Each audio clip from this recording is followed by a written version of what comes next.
Please join us in welcoming to the stage our business and growth leadership team for the Grow Q&A.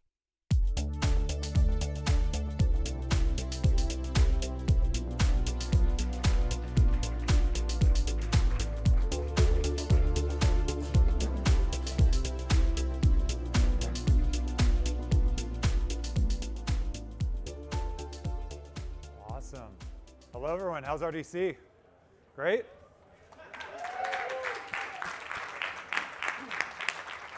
My name is Matt Curtis. I lead developer relations. I'm thrilled to have you here to talk about our Grow Q&A. We also have a Create Q&A going on in the Cowell Theater. More technical related questions there. If you have questions regarding studio, engine, safety, please jump over there. You can feel free to jump in between. Here we're going to cover business, everything from discovery to marketing, the civility to economy. The way it will work, we have 2 mics. We'll just do first come, first serve. I do ask that you introduce yourself, either name or username, what you work on, and then ask your question. And we're going to do a quick round of intros before we begin. So I'm going to hand it over to Matt Kelly.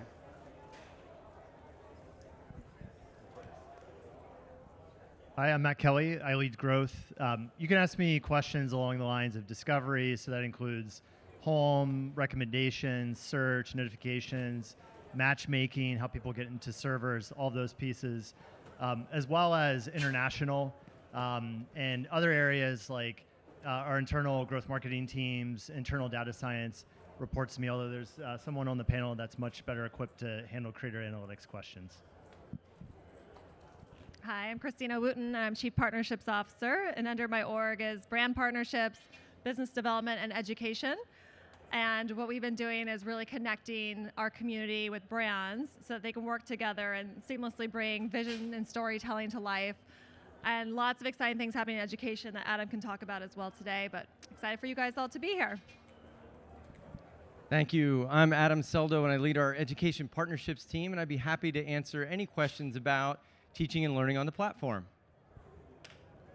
Hey everyone, I'm Allie Miller. I oversee influencer marketing at Roblox, so we can talk to me about anything related to working with influencers for your experience or just influencer marketing in general.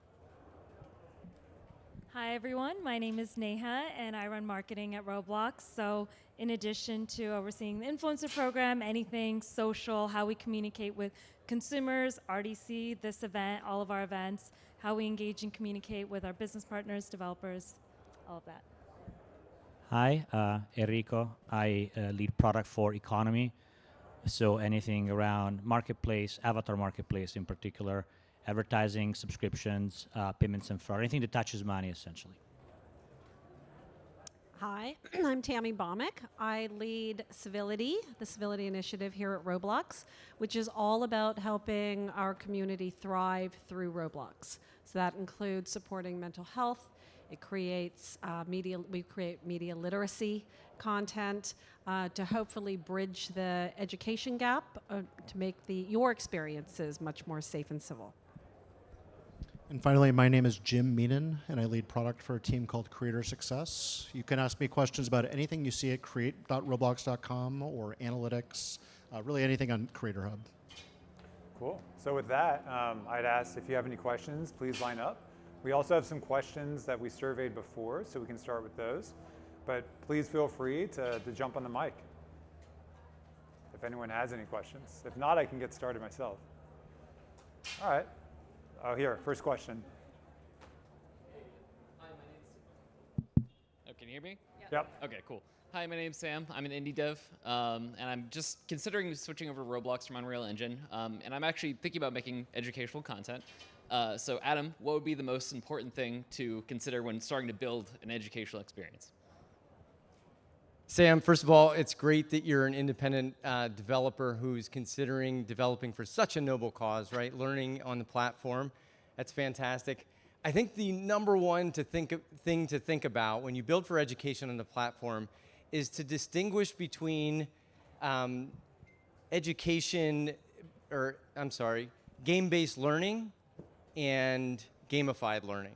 And so gamified learning is fun. It's like that drill and kill. Let's do as many math problems as we can and get points, which has its place. But it doesn't really leverage the wonderful things about immersive learning that are possible on our platform. So how can we aim for deeper learning, synthesizing, learning while playing, immersing ourselves in the environment, and that becoming part of the learning process. Awesome. Thank you.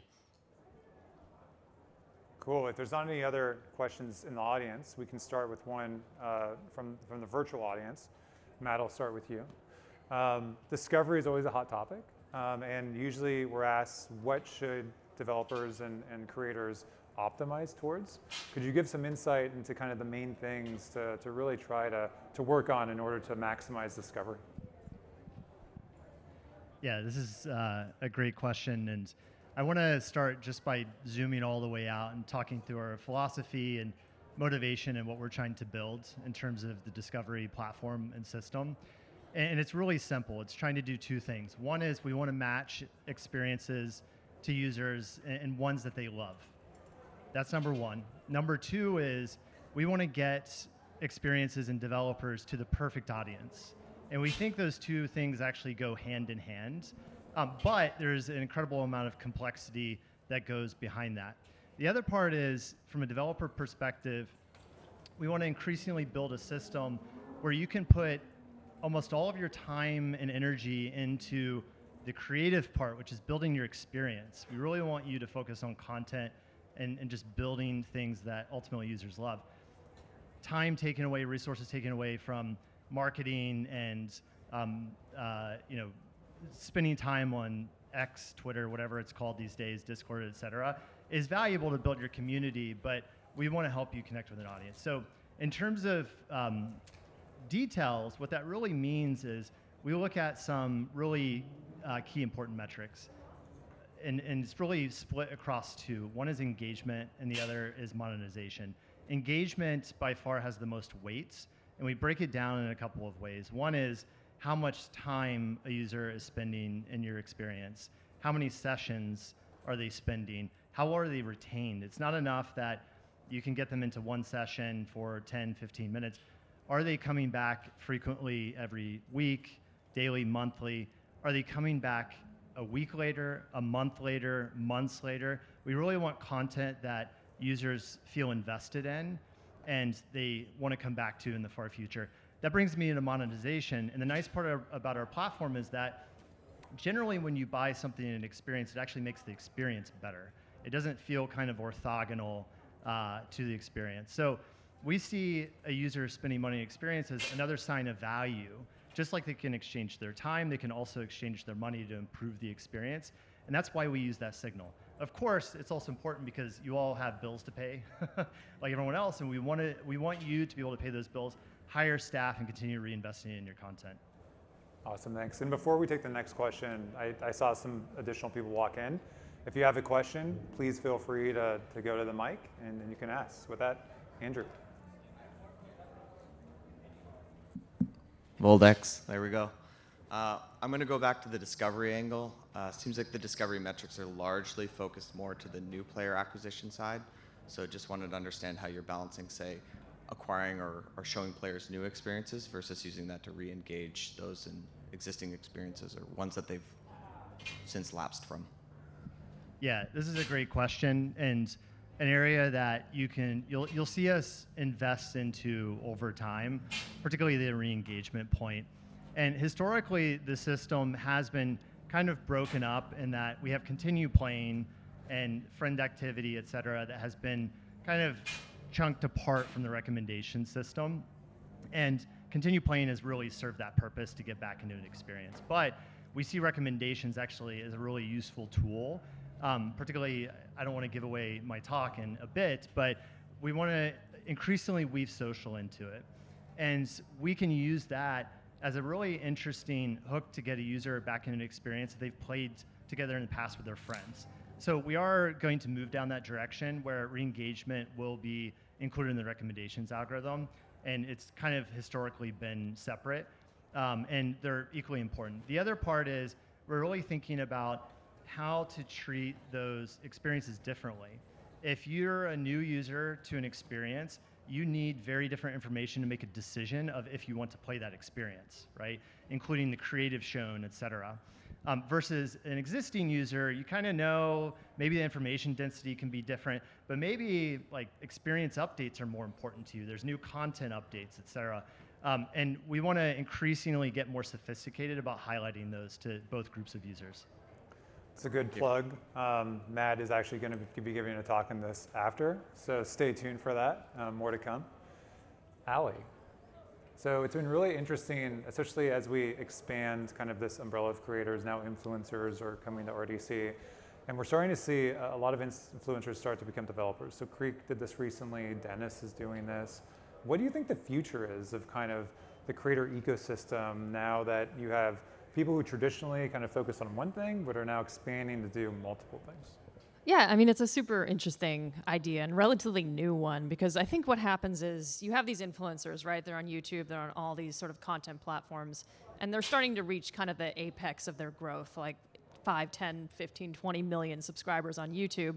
That's a whole lot of people. And, you know, they're essentially power users on a platform. So they know a lot about the ins and outs of an experience, but that doesn't necessarily mean that they understand sort of the whole world of development. So I think the future is going to be sort of focusing on kind of connecting the right influencers with the right developer collaborators to make something that makes sense and is engaging for the community, with the influencer's point of view around what makes that thing sticky and how to sort of cultivate an audience around it. I think the most important thing and the most sort of beneficial thing that an influencer brings to that relationship, obviously, is kind of the built-in audience that they have. Like, they have, you know, tens of millions of followers at the ready to QA test, to give feedback, to, you know, be at the ready just to kind of jump in and do that thing that they already have an invested interest in. So I think the future is really going to be around the right collaborations and figuring out what makes it sticky and what makes it great for the community to amplify.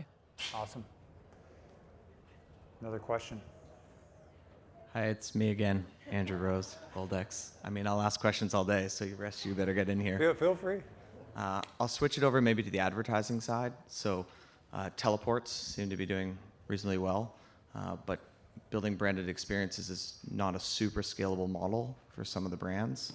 So maybe you can speak about how you're going to balance that to make sure that we have enough fill so that we're able to sort of reasonably monetize players on a consistent basis. I mean, Christine or Enrico? Maybe, yeah, I think we can probably, you want to start, Christine, and then I can maybe. Sure. So I would say that it's still very early, and I would agree that the supply of ads for immersive portals is not where we want it to be. I mean, we are scaling that through our partnership program. Christina can speak more to how we're doing that. I think that when we think about these branded experiences, there's really a few different flavors of those. Of course, there are some that are very deep, very immersive, like the Alo Yoga, for example. There's a bunch that are really, really, really good and really, deep. But if you look at, for example, what the example that we showed today with the Ninja Turtles one is really a room, and it's supposed to be more ephemeral, right? There's the key asset, which is in that case the movie trailer. There's a few characters. Honestly, it could be just that, and I think that would still deliver immersiveness and a lot higher brand awareness than just watching a trailer in isolation. So I think that although even building that is not free, I think that model is a lot more scalable, and something like that can be built in maybe a week or two. And especially if you want to advertise something that is, like a movie or maybe the launch of a product, that is a very viable path. So I assume that brands will look at those as a viable alternative to start experimenting and measuring the impact of portals. Yeah, and I could add on, just starting with more of the supply. We had a lunch and learn earlier today with some publishers who are developers putting portals into their experiences, and they're seeing up to 27% of their monetization coming from portals. So more and more, we're seeing an increase in developers who want to put portals into their experiences, and they're experimenting with different ways and different places to put them. As far as the brand side, like Enrico said, a lot of brands came on and they started to experiment with integrations into existing experiences, creating their own persistent experiences that maybe took 6 months to create. And now they're thinking about, let's do that, but also create maybe an immersive trailer experience or a shop. So we know shopping's a big part. I mentioned this yesterday of our platform. So a lot of brands and creators are thinking about how do we get our collection into a shop, which takes maybe weeks to create, and then driving discovery of that from portals. And then long-term vision, we do see brands actually taking their immersive experience on Roblox and using that almost as a replacement for a website and their social channels, because it does serve as both of those things. But now you have your audience who are together while they're engaging with the brand.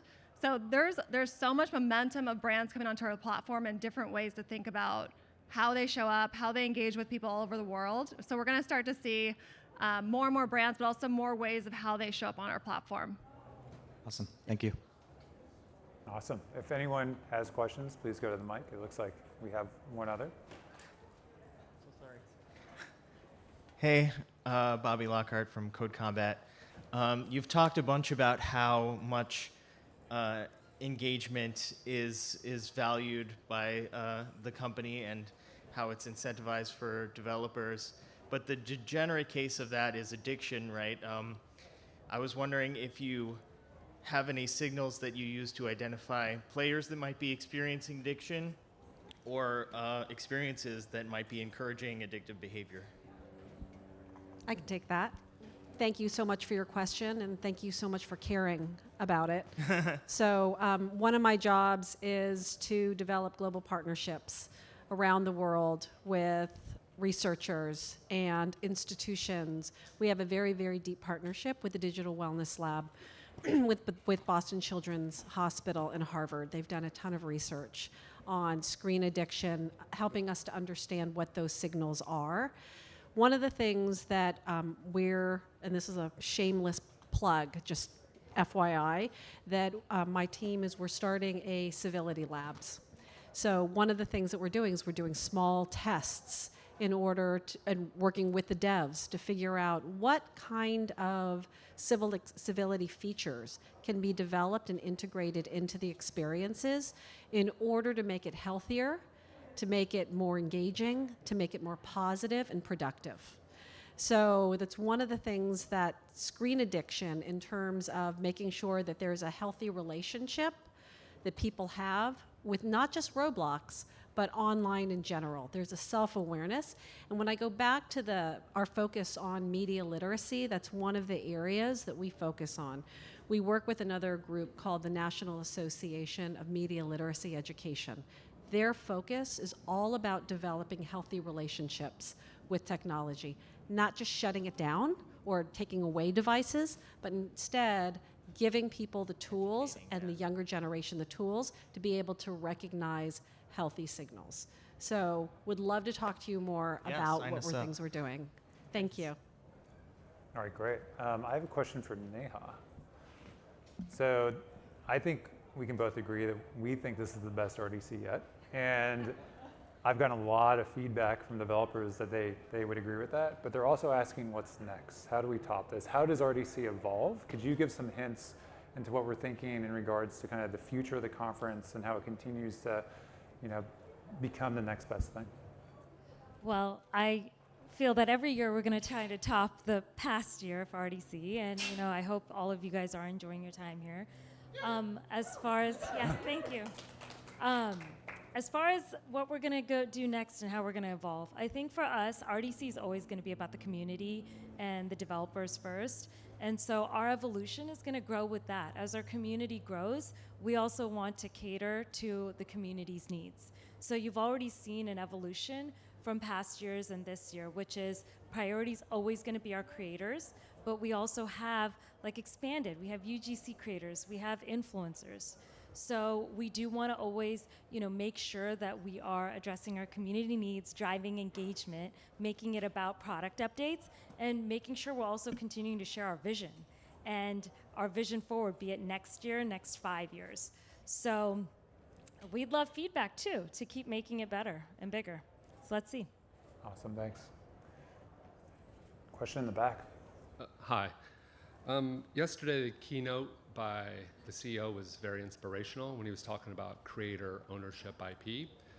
But what do you really own? Because after that, I went to read the terms of service and there's a lot of legalese in there. Yeah. And I didn't understand any of it. Yeah, I can start and then maybe someone else field it, but any IP you create on the platform is owned by you. Some of the legalese we leverage is primarily for marketing purposes. For instance, if we have marketing and your icon shows up, we just want the rights to potentially leverage that, but everything that you create is yours. You can do whatever you want with it. We don't own that IP. Yep. Hi, my name is Ethan. I work for Big Games and Fat Mojo. My question is, when are you guys going to be adding Instagram links or TikTok and other external links? Or are you trying to keep people on that platform and have it be more social? Be a good one for, do you guys on that? Yeah. Yeah. I think this is a great question. We support some of these links today. I assume, are you talking about experience details page? Yeah, like right under the page where you can add the social links. I know Instagram is not one. Yeah. Facebook might be, so it's obviously. Generally, it's not. My quick answer is generally it's not for intentional exclusion. It's roadmap. And we're planning to revisit experience details page going into next year. And just generally reflecting on the entire page, including the I'm taking it as feedback that we need to consider other offsite links like Instagram. So thank you for that. Thank you. Yeah. Great. Question in the front. Hi, it's me again, Sam. So I guess this is a question for anyone, but if you were to build like a new player base from scratch, right, on the platform, what would be some of the things that you think about, and what would you want to do when you're building your first set of experiences? I think this might be a good one for Jim with Creator Success. The first thing I do is just talk to users. So I have a game development background. And once upon a time, we would just stand behind people's shoulders and watch them play. And I don't think anything can really replace just seeing what works and what doesn't in real life. I think as you start to grow an audience, I think Matt touched upon a lot of the metrics that are really important to the algo. The good news is those are the same KPIs that you should be obsessing over as a game creator. So as Matt said, relevant. So is the content that I'm creating going to connect with my potential players? Engagement. So if I get people into the game, are they sticking around? Are they having fun? Retention, are they coming back the day after, 7 days later, a month later? And finally, monetization, which is just a great way to make sure that your players are finding your content valuable. Yeah, I would also add that, given the platform, we stream all the content, we provide all the backend infrastructure. It's really quick and easy to rapidly iterate. And I come from a background in mobile free-to-play for over a decade, and it takes a long time to do that. But with Roblox, you can get feedback almost instantaneously. So in addition to what Jim said, you can validate those hypotheses, iterate, and then really focus on what works and kind of not what did not work. So that's another huge benefit and value prop. Thank you. Question in the back. Yeah. In the old days, we would make mobile games. And like the old days, you would make mobile games and your strategy for success was going to be to crack the top 100 and then organic growth would take over. And you just had to like burst your way up there.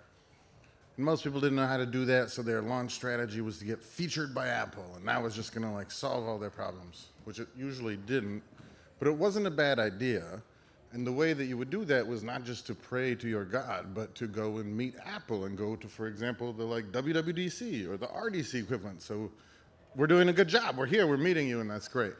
But the other thing that you did was you launched features in your app that tied to whatever hardware they would cared about next, right? If they were like, oh, we added a gyroscope. I mean, there always was one. But whatever they added, if you built around that, then you were likely to be in their good graces.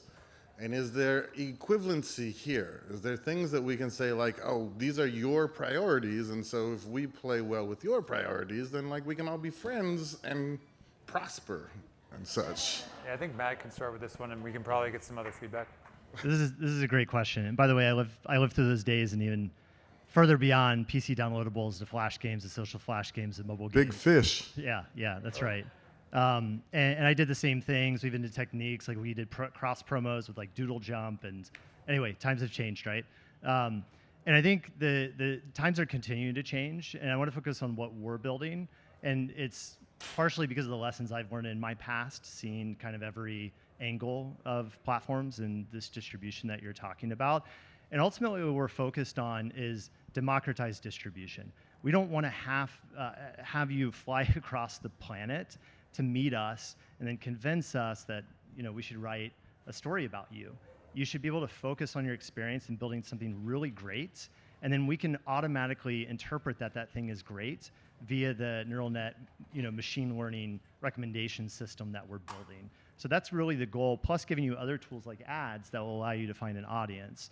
And that's really what we're focused on in a company. I would say just generally avoiding playing favorites, et cetera, and again, focusing on democratized distribution.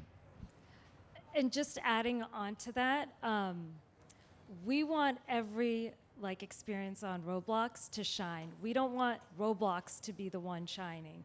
So it is about if all of you guys created amazing experiences, your own physical products, your own brands, that's fantastic. So there isn't any even formula for our social channels or any of the channels we own to be featured on it. We sometimes do feature things that are brand or vision aligned, but the reality is we actually want to promote, we want to democratize and support the entire community. Thank you. Of course. There's a lot of knowledge up there and a lot of information that's in your heads. So what's the one question you guys are surprised that we're not asking you? What's the insider piece of a nugget that you could share with us that would really be a game changer for us to hack our success? I mean, do we just want to go down the line? How do we want to? Great question. Yeah. I mean, I can start. I think, again, going back to the past, and we were talking about this, and I think a lot of us on this panel experience this, Roblox provides such a unique opportunity. I mean, out of the box, you don't have to deal with a lot of really complex tech. You don't have to deal with netcode. You have pops already that are performant. You get 3D synchronous gameplay out of the box, and it really allows you to start to do things that are arguably are extremely non-trivial in other platforms. But then in addition to that, we have this amazing user base, and you can iterate so quickly to try and figure out what works and what doesn't. So you can quickly determine if your hypothesis is incorrect or is correct. And I think leveraging our user base to try and actually iterate to that success state is so unique.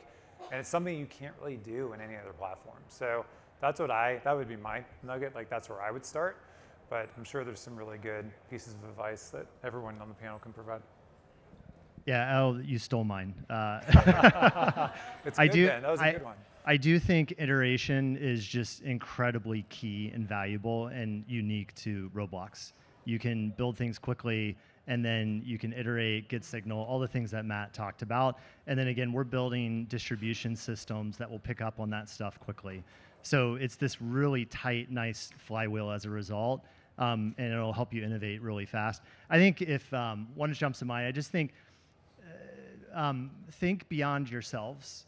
And what I mean by that is we are a global platform, for instance, and we have, for instance, a ton of users in Japan, and that's a super fast-growing country. Brazil, India, Dave named all of them in his keynote. And you really need to think about those users and make sure that your experience works on their device types. You support their language, which, by the way, is very easy because we have machine translation, which gets you most of the way there. So I think that's the key piece, is iterate, but also expand and think about those types of users. And I would just think about two things. One is, what's the opportunity for Roblox on a large scale? And two, what differentiates us from any other platform? So one, when you think about opportunity, it's not only just coming together and playing games with people from all over the world, but it's really about being together, whether you're in a different country and you physically can't come to the US, but you want to connect with your friends and family. It's actually feeling like you're together and using new tech like Roblox Connect to be able to feel like you're communicating, but you're also together. So I think that there's just so many opportunities. Another one is shopping. I talked about this, but it's been a behavior on our platform for over a decade. So how do we really take shopping further, allowing you to express yourself? What's the impact of try-on and intent? And then one day, physical commerce. I think that's a massive opportunity as well. And then what differentiates us, and I won't talk about it too much because I'm sure Tammy, you will as well, but I just think that, our platform is what you're all creating and how you're helping to shape the future for people you're sharing different perspectives. You're allowing people to learn from you and you're learning from each other. And maybe if someone feels like they're coming to Roblox, but it doesn't feel like it's for them, and they actually create something so that it does, now you're creating something that feels like it's for everybody, so many other people out there. And I just think, with Tammy, the civility efforts, I think that differentiates us between other platforms so much. And so I think that we should be talking about that a lot more as well. Let's keep it going. Quickly, what I would hope that people would ask is how can we increase access and equity in education? How can we get learning opportunities out to more people? And after seeing so many examples, Mission Mars, Pathogen Patrol, which is really fighting pathogens and building immunity in the body, all the way to escaping in a chemistry lab. How many people wanted to escape chemistry class? Now you can do it in a game. Or learning how to code and move your pet around with Code Combat. These are all fantastic opportunities that you can do that not only are fun and deeper and engaging, but increase the equity of access to a lot more people. And I think I'll zoom out in more of the sort of community building lens. I think when it comes to building a community and working with content creators on the influencer side, they're invested in your success. Like if you were to ask me, what should we do to just engage influencers? It's just about being authentic and consistent, really. So I know it can be very sort of nuanced in terms of what influencers will kind of dive into and stay attached to. But I think as long as your experience is consistent with content updates and cool things that they could do to engage on the platform, you're gonna have that sustained coverage across various social platforms, and you'll get that word of mouth from other members of the community just by virtue of them being assembled in the same community. I was going to say that community is everything, but in what would we have hoped you'd ask, or what is like one feedback we'd give? I'd also say focus on long-term, not short-term. So this is a unique opportunity where we get insight into Dave's vision. So really trying to understand where are we going, not just in the next year, but several years down the line, and to build with length in mind, and not just immediate insights, immediate stats, but really creating that longevity and willing to invest in it. So for me, actually, this question was asked a few times, and it's really about specifically for our avatar creators. I think one of the big untapped opportunities is to expand out of just creating and starting to think about how you merchandise your goods. I know that there's some questions around the revenue share and why is it 30-40, but the truth is the 40 is also there for you to take advantage of. And we are seeing very successful developers that are not even creators that are actually scaling their businesses quite nicely just by being affiliates. So I don't see why creators could not do that either themselves or maybe partnering with a group of other creators and build these shops or malls where they can actually merchandise their items and make a very more than double what they're making today. So to me that seems like a very interesting, I don't want to call it a hack. That's how the system is designed to work. And so I would encourage everybody to to take advantage of that opportunity. So thank you for, that was an awesome question. Amazing. So as I sit here and I look out at all of you, I think about all of the power that you guys have in your hands. So in the most recent research study that we did with the Digital Wellness Lab, one of the things that came out was the problem that the younger generation has right now is loneliness. The things that we provide here at Roblox, it connects people. It gives people a sense of community.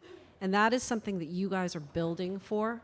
So the one thing that I would say in terms of what I would love to see from all of you is for you to pause and ask yourself the question, could I make my experience more civil? How do I create the experience that connects people in a safer and more civil way? Give us feedback. Ask us to try things, to test things, to innovate. We are all about innovation when it comes to product features, and our engineering teams are always so anxious to try new things. So the question that I'm looking for from you all is, could you try this? And we would be so happy to prioritize those things. Yeah, huge plus one. There was a lot of talk about community and the importance of the user community across Roblox. I'd say take advantage of this community. I've never seen a developer community quite like this, and RDC is a unique event. You literally have your competitors up here sharing their playbooks, letting you know how they are finding success on the platform. The Voldex talk was amazing, just so much knowledge and so much sharing. Take advantage, talk to each other, talk to us. We're all here, we're all in this together, and we want to help you. And that was actually a great question to close us out because we are at time. But if you have any other questions, feel free to catch us at the conference. And thank you so much. Really appreciate it.